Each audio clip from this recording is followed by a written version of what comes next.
신천지는 구체적으로 어떤 점에서 이단이라고 하는 건가요? 신천지는 여러 이단 중에서도 교리적으로 극단적인 이단성을 보이는 사이비 집단입니다. 하나의 딱 어떤 점 때문에 이단이다 라기보다는 성경 전체에 있어서 정통 교리를 벗어났고요. 예수님을 유일한 구원자로 인정하지 않고 동정녀 탄생, 삼위일체도 다 부정하고 여러 이단 중에서도 모든 교리의 측면에서 벗어났기 때문에 이단입니다.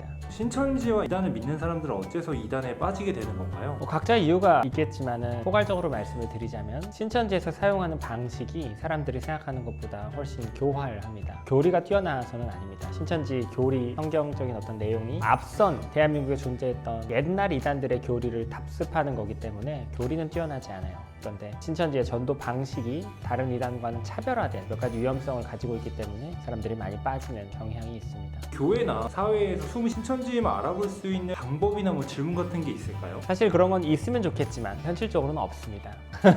신천지인을 잡아내려고 하면은 너무 많은 노력이 들어가기 때문에 작정하고 본인이 연기를 하면은 당연히 잡아낼 수 없겠죠. 어떤 질문으로도. 신천지인 외에 평범한 사람들에게 주기적으로 신천지에 대해서 교육을 해서 특정인의 이상행동을 주변에서 알아차릴 수 있게 그리고 제보할 수 있게 하는 게 좋겠습니다. 이단이 권유해 올 때 크리스천답게 끊어낼 수 있는 가장 좋은 방법이 무엇일까요? 이단이 권유해 온다는 것은 현장에서 크리스찬 여러분이 이 사람이 이단이라는 걸 알아차릴 수 있다는 거죠. 이단이라고 써붙여놨거나 그럼 그냥 가까이 오지 마세요. 당신하고 말상대하고 싶지 않습니다 라고 단호하게 말하면 되고요. 더 위험한 건 이단이 권유해 오고 있는데 자기가 지금 이단 권유를 당하고 있는 줄도 모르는 경우죠. 그건 평소에 여러분이 이단에 대해서 좀 많이 공부를 해보고 예방력을 갖추는 게 중요하겠습니다. 요즘 주위에 신천지나 이단 시설이 참 많이 있는데요. 혹시 이것들이 왜 사라지지 않고 오히려 계속 늘어만 가고 있을까요? 왜냐하면 신천지를 포함한 이단들이 점점 많아지니까 그런 관련 시설도 많아질 수밖에 없는 거죠. 왜 이단들이 많아지냐면 이단들의 포섭 방식이 점점 개발되고 있고요. 그에 비해 사람들의 이단에 대한 예방은 발전하지 못하고 있습니다.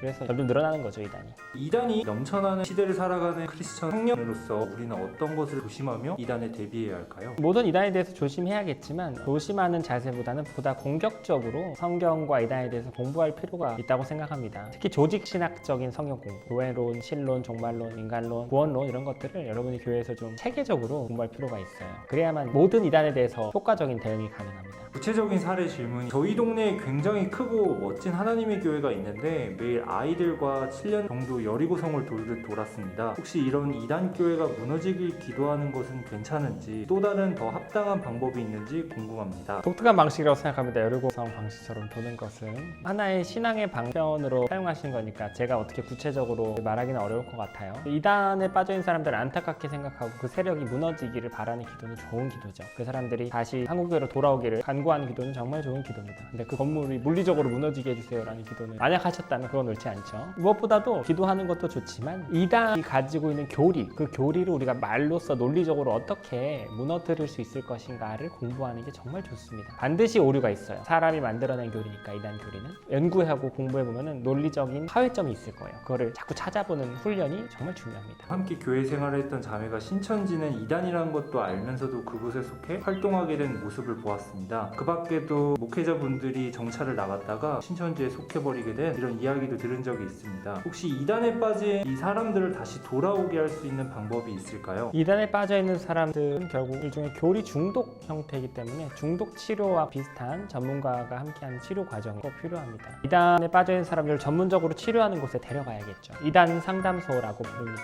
전국에 한 20군데 정도 되는데 인터넷에 한국기독교 이단 상담소 협회라고 검색하시면 협회가 뜹니다. 집에서 가까운 곳에 있는 이단 상담소도 다 검색할 수 있고요. 그래서 이단에 빠져있는 주변인을 본다면 그 사람이 상담소에 가서 치료받게끔 해야겠죠. 문제는 절대 안 가려고 할 거예요. 무서워하고 상담소에 대한 여러 잘못된 유언비어를 교육받았기 때문에 가지 않으려고 합니다. 상담소 가면 막 지옥 간다고 생각해요. 만약에 친구, 직장 동료 이런 사람이 신천지라는 사실을 알게 되면 여러분이 그 사람을 상담소로 데려갈 수는 없을 거예요. 긴 설득의 과정이 필요하기 때문에 그 사람의 가족들한테 상황을 알리시고 상담소로 연락해보라고 하시는 게 좋겠죠. 근데 만약 여러분 가족이, 즉 여러분 동생, 자녀, 부모님이 신천지 이단에 빠졌다는 걸 알게 되면 여러분이 설득해야 돼요. 그 사람이 상담소에 놀라지 않게, 두려워하지 않게 갈 수 있도록 여러분 시간을 많이 투자하고 설득해서 결국 그 사람이 상담소로 갈 수 있게끔 많은 노력을 해야 됩니다. 그 방법은 여러분이 직접 상담소에서 전화해서 물어보시면 더 구체적으로 알 수 있을 겁니다. 혹시 상담소는 비용이 드는가요? 그렇죠. 저희가 무급으로 일할 수는 없으니까요. 막 바가지를 하고 그러진 당연히 않지만 상담소 협회에서 결정한 금액이 있습니다. 구체적인 사례 세 번째 질문 주신 분은 교사이시고요. 저는 학교 교사입니다. 가끔 학교에서 상담을 하게 되는 아이들의 종교가 이단인 안타까운 경우가 종종 있습니다. 물론 교사라는 직업의 특성상 직접적으로 정치적, 종교적 발언을 할 수는 없지만 기독교인으로서 이단 종교를 섬기는, 그러면서 제가 아끼고 사랑하는 학생들을 위해 제가 어떤 것을 할 수 있을지 고민이 됩니다. 매우 어려운 부분이에요. 어떤 고민이신지는 이해가 되는데, 사랑하는 사람을, 자기가 아끼는 사람이 이단에 빠져 있는 걸 알게 되면 당연히 거기서 꺼내 와야 합니다. 그 사람이 거기 있으면 인생을 잃어버릴 뿐만이 아니라 천국에도 못 가니까 꺼내 와야 되는데, 대화가 통하는 사람, 나와 정말 가깝고 내 이야기를 귀담아 들어줄 만한 사람이면 당연히 대화를 시도해서 상담 치료를 받게끔, 또 목사님과 만날 수 있게끔 여러 가지 방법을 시도해야 할 거예요. 문제는 아이들, 지금 아이들이라고 말씀하셨는데 그러면 저학년 아이들 것 같은데, 아이들이 자발적으로 이단에 가지 않아요. 그 경우는 100% 부모님이 이단에 있기 때문에 아이들도 가는 경우예요. 그러면은 상담소로 데려갈 수 없죠. 부모님이 그 아이를 데리고 있기 때문에. 이럴 경우에는 적극적인 방법은 아예 불가능하다고 보셔야 돼요. 그래서 수동적으로 그 아이를 위해서 진심으로 기도하고 좋은 관계를 유지해 갈 수밖에 없죠. 그 이단 내에서 한 번쯤은 상처받고 아니면 회의가 들거나 슬럼프가 오거나 이런 일들이 발생해요. 외부의 도움을 요청하게 될 때도 있고, 그런 때를 대비해서 좋은 관계를 유지하면서 자극하지 않고 기도하면서 기다릴 수밖에 없습니다.